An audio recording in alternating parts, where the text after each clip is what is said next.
Allah kawo abinci ko ruwa mu sha mu yi abin nan yauwa.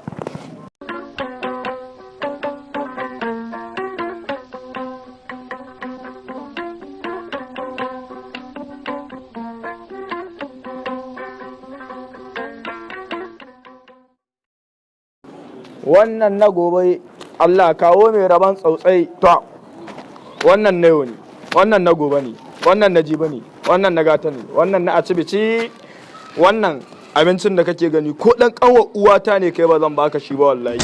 Allah kawo mai rabo kai bari da mai doka yana abinci ba a mai wasa. Allah kawo tsautsai, Allah kawo tsautsai mai rabo mai rabo mai rabo mai rabo mai rabo. Allah kawo man tsautsai haka take. Ina har jin bacci.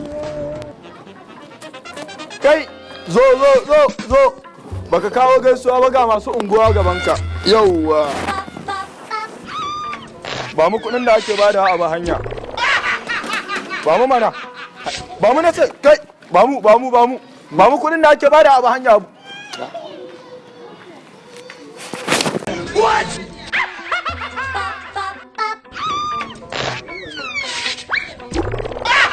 Iskancin mutum sai mai yauwa an samo ganima ko sai mu zo nan mu aje kuma mu samu abin nan yauwa. Allah kawo rabon tsautsai, Allah kawo rabon tsautsai ko yau ko gobe tsautsai mutum aiki fata kai kulona na ku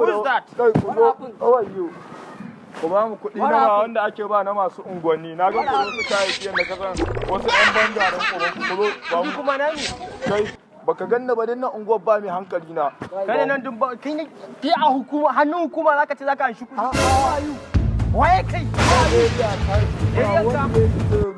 ina mahaukaci na ku bige ni a area taka za a buge kan a area taka ya